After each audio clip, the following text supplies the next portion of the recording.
A Bíblia diz no livro de Números, no capítulo 9, nos versículos de 1 a 23.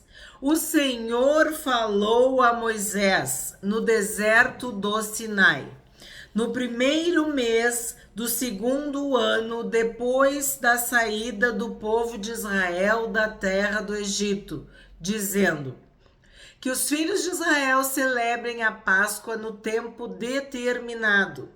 No dia 14 deste mês, ao crepúsculo da tarde, vocês celebrarão a Páscoa no tempo determinado.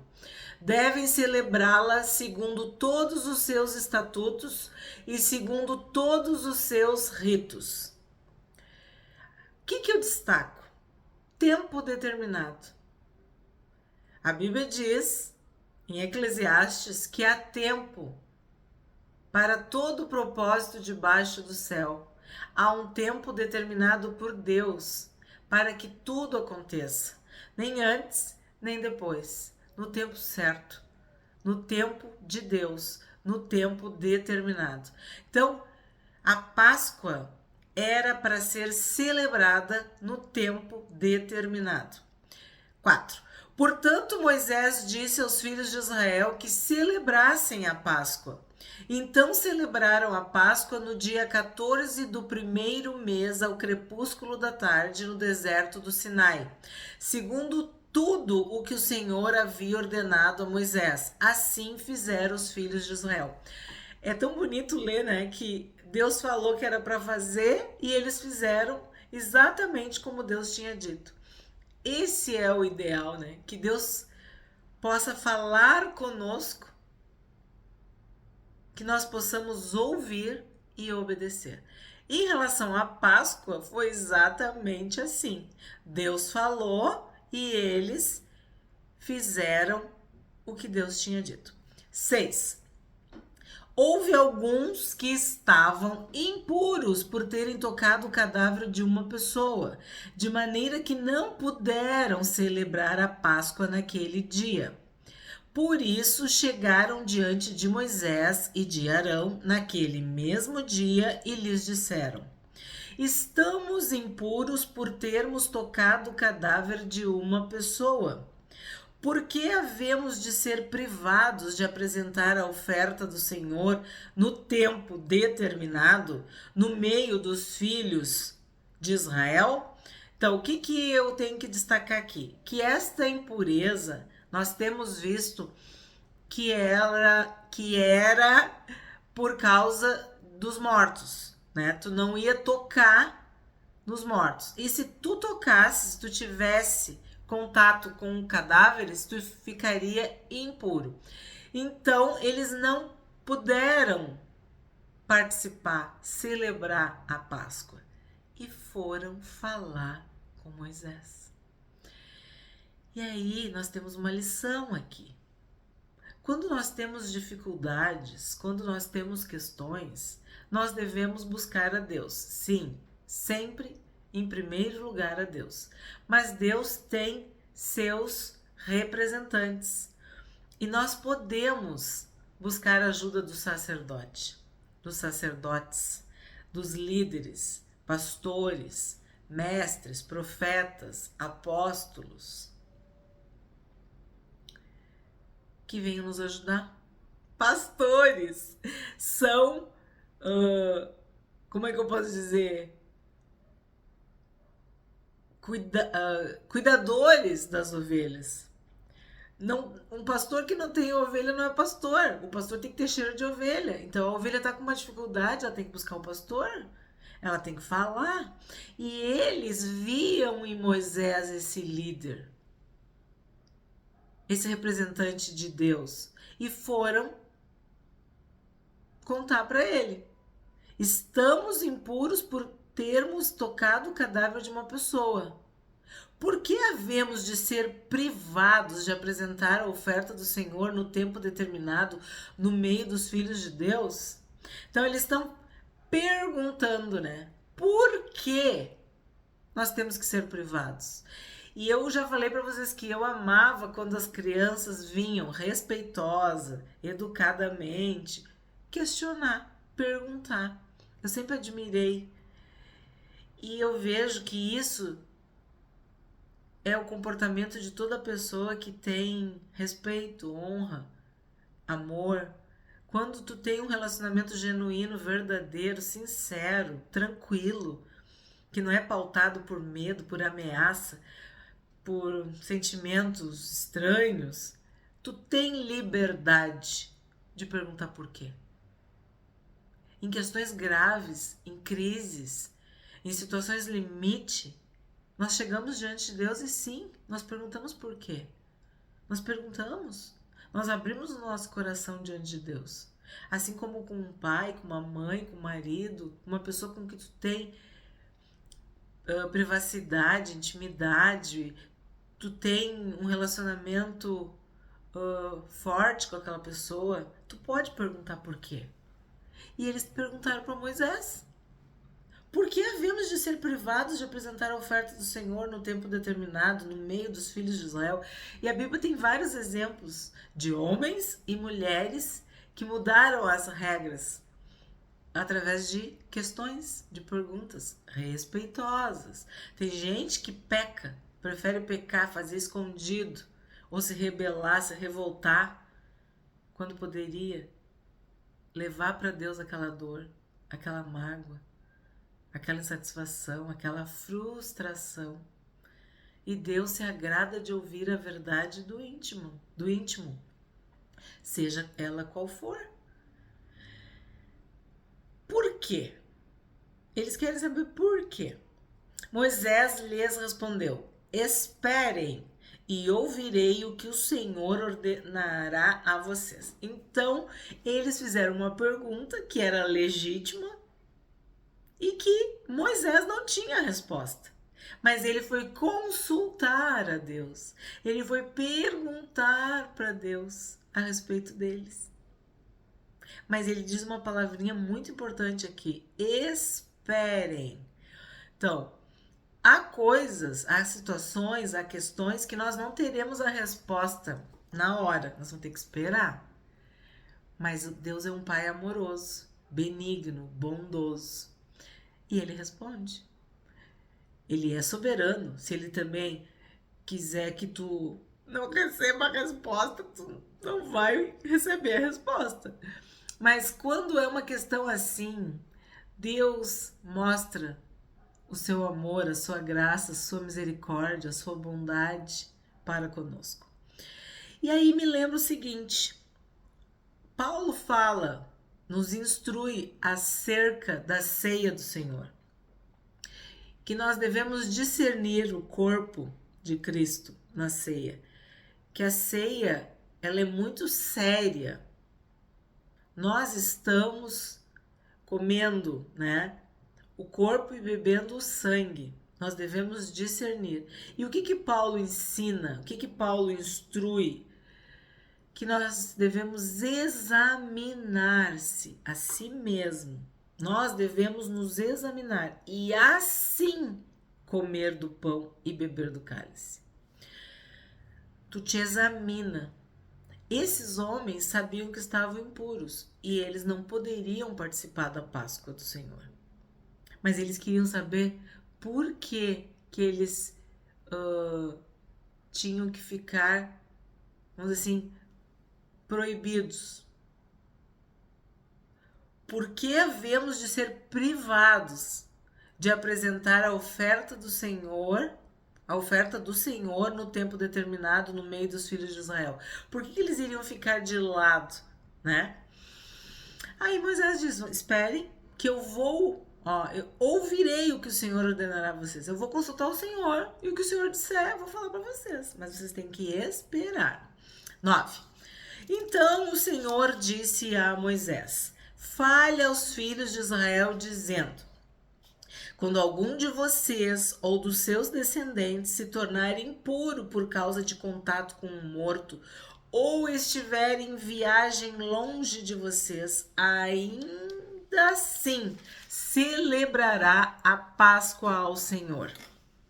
Devem celebrá-la no dia 14 do segundo mês, no crepúsculo da tarde. Devem comê-la com pães sem fermento e ervas amargas. Não deixarão sobrar nada até a manhã seguinte, e não quebrarão nenhum osso do cordeiro. Farão tudo segundo todo o estatuto da Páscoa. Então, esta pergunta recebeu uma resposta. Deus explicou. E isso mudou, vamos dizer assim, as regras dali para frente. Porque Deus ponderou e viu que tinha um motivo e que poderia ampliar a celebração da Páscoa para, né, em casos específicos, olha o que ele diz, contaminado por causa de um contato com um morto, né, impuro por causa de um contato com um morto, ou se estiver em viagem longe, prolongada, estiver distante. E aí vem esse detalhe, que não é um detalhe, é o principal. Pães sem fermento e ervas amargas. Sim, nós já estudamos sobre a Páscoa em Êxodo, vimos em Levítico e agora em Números. E a Páscoa, para nós, é a ceia do Senhor. É sentar à mesa com Jesus. Quem de mim se alimenta, por mim viverá.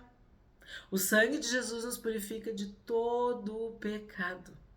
Então, sentar à mesa com Jesus é vida, é renovação, é ressurreição.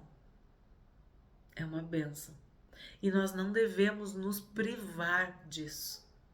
E sim, isso tem acontecido. Eu, lembro desde pequena que havia um dia determinado para a ceia, um culto determinado para a ceia. E a igreja lotava, as pessoas faziam sacrifícios para chegar lá, porque depois só no mês seguinte. E a sociedade foi mudando. As pessoas trabalham domingo.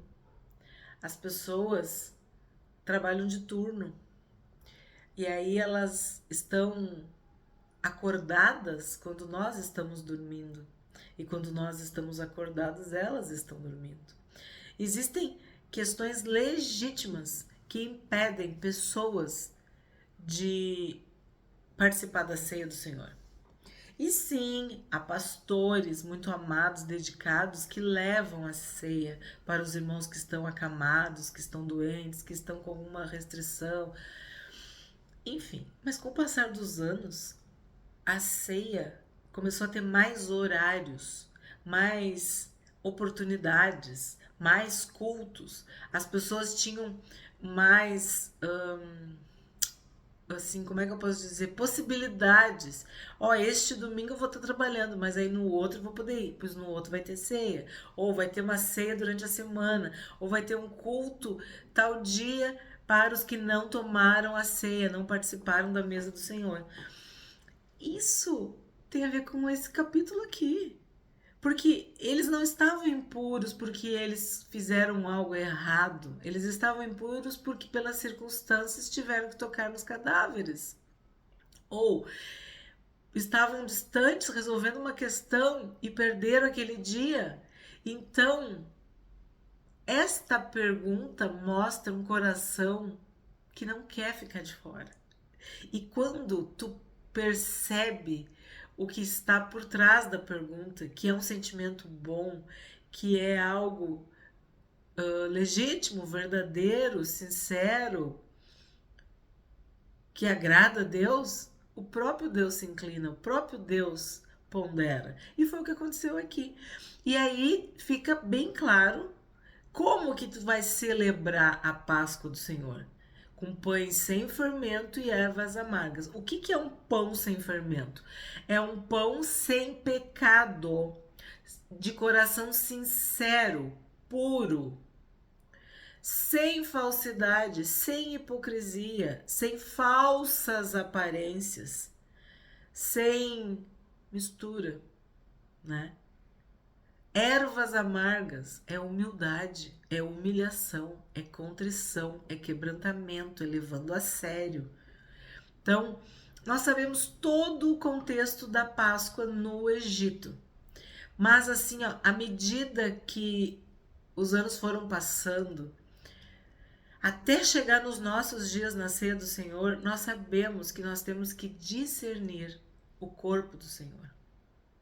E Paulo diz, é por isso que tem muita gente doente no meio de vocês e muita gente dormindo, quer dizer, gente que morre, porque acha que aquilo ali é comida, é um pedaço de pão, é um suco.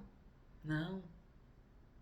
Nós devemos celebrar a ceia do Senhor lembrando o que Jesus fez por nós, que Ele deu o seu corpo, o seu sangue, a sua vida em resgate. Ele assumiu a minha culpa, Ele perdoou o meu pecado, Ele me redimiu, Ele me salvou e Ele permite que eu sente à mesa com Ele. Eu sou convidada porque eu sou filha, tu é filho, nós temos essa honra, então nós devemos participar com coração puro, limpo, com humildade na presença de Deus. E a Páscoa do Senhor, igualmente, porque a ceia, ela é como a Páscoa é como a ceia, é um momento em que nós lembramos a nossa libertação, a nossa salvação, o que o Senhor Jesus fez por nós, o que o Cordeiro fez por nós. 13. Porém, se um homem estiver puro, não estiver em viagem e deixar de celebrar a Páscoa, esse será eliminado do seu povo, porque não apresentou a oferta do Senhor no tempo determinado. Tal homem levará sobre si o seu pecado. Aí aqui a gente tem o outro lado, a outra face da moeda. Aquele que, não tá nem aí. Hoje é ceia? Não, eu vou dormir. Hoje é ceia, eu vou assistir um jogo de futebol. Hoje é ceia, eu vou pro sítio. É ceia, eu vou no churrasco do meu amigo lá do trabalho. A pessoa não valoriza, a pessoa acha que aquilo ali não tem importância. E aí depois quer tomar ceia quando quiser. E aqui tá bem claro, tempo determinado. Não apresentou oferta do Senhor no tempo determinado. Tal homem levará sobre si o seu pecado. O que quer dizer levará sobre si o seu pecado? Quer dizer, ele vai continuar com o pecado. E se tu não é liberto, perdoado, redimido do teu pecado, o que vai acontecer contigo? Tu vai morrer. Porque o salário do pecado é a morte, a consequência do pecado é a morte. E tu vai levar sobre si o seu pecado. Então tu vai ser eliminado do povo. Esse será eliminado do seu povo, porque não apresentou a oferta do Senhor no tempo determinado. Tal homem levará sobre si o seu pecado. Então, ele não celebrou, ele vai ser morto, eliminado. Ele não faz parte do corpo, ele não se importa. Ele não valorizou a mesa, o convite. Assim como o Senhor Jesus contou aquela parábola, né? Eu não posso porque eu comprei um campo. Eu não posso porque meu filho casou. Não tá importando com nada. Não valoriza. Ou chega lá de qualquer jeito, né? Então, nós temos que discernir o corpo de Cristo. A Páscoa do Senhor. A ceia do Senhor. Valorizar o convite. Honrar quem está nos honrando com um lugar à mesa, que é o Senhor Jesus. 14. Se um estrangeiro habitar entre vocês e também quiser celebrar a Páscoa ao Senhor, deverá celebrá-la segundo o estatuto da Páscoa e segundo o seu rito. Vocês terão um só estatuto, tanto para o estrangeiro como para o natural da terra. Então, um só estatuto, né? Uma só lei, uma só regra, padrão. 15. No dia em que foi levantado o tabernáculo, a nuvem cobriu o tabernáculo, a saber, a tenda do testemunho. E à tarde estava sobre o tabernáculo uma aparência de fogo até a manhã seguinte. Assim acontecia sempre. A nuvem o cobria e de noite havia aparência de fogo. Quando a nuvem se erguia de sobre a tenda, os filhos de Israel se punham em marcha. E no lugar onde a nuvem parava, aí os filhos de Israel acampavam. Segundo o mandado do Senhor, os filhos de Israel partiam, e segundo o mandado do Senhor, acampavam. Por todo o tempo em que a nuvem pairava sobre o tabernáculo, permaneciam acampados. Quando a nuvem se detinha muitos dias sobre o tabernáculo, os filhos de Israel cumpriam a ordem do Senhor e não partiam. Às vezes a nuvem ficava poucos dias sobre o tabernáculo. Então, segundo o mandado do Senhor, permaneciam, e segundo a ordem do Senhor, partiam. Às vezes a nuvem ficava desde a tarde até a manhã seguinte. Quando pela manhã a nuvem se erguia, punham-se em marcha, quer de dia, quer de noite. Erguendo-se a nuvem, partiam. Se a nuvem se detinha sobre o tabernáculo por 2 dias, ou 1 mês, ou por mais tempo, enquanto pairava sobre ele, os filhos de Israel permaneciam acampados e não se punham em marcha. Mas quando a nuvem se erguia, eles partiam. Segundo o mandado do Senhor, acampavam, e segundo o mandado do Senhor, se punham em marcha. Cumpriam seu dever para com o Senhor, segundo a ordem do Senhor por meio de Moisés. A nuvem simbolizava a presença de Deus. O fogo simbolizava a presença de Deus.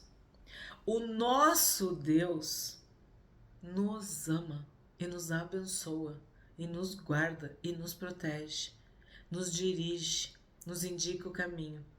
Então, se a presença de Deus se movia, eles marchavam. Se a presença de Deus pairava, eles se acampavam. E isso é uma lição para nós. Nós não andamos por onde a gente quer. A gente anda conforme a direção de Deus. A gente ora, nós pedimos, Senhor, nos mostra a tua vontade. Porque a tua vontade, ela é boa, ela é agradável, ela é perfeita. Se a tua presença não for conosco, não nos tire desse lugar. Então, a nuvem e o fogo simbolizavam a presença de Deus, a ordem de Deus, a direção de Deus, a vontade de Deus, o tempo de Deus. Era 2 dias? Pois bem, vai ser 2 dias. É 1 mês? Vai ser 1 mês. Segundo o mandado do Senhor, eles iam ou ficavam. Segundo o mandado do Senhor, eles marchavam. Segundo o mandado do Senhor, eles acampavam. Nós, de igual modo, devemos consultar o Senhor, orar, nos humilharmos, pedirmos a presença de Deus na nossa vida, pedirmos a proteção de Deus. Guarda a minha entrada e guarda a minha saída. Eu vou, Senhor, ou eu fico. Eu faço ou não. Eu compro ou não. Eu caso ou não. Eu estudo ou não. Eu assumo esse trabalho, essa tarefa ou não.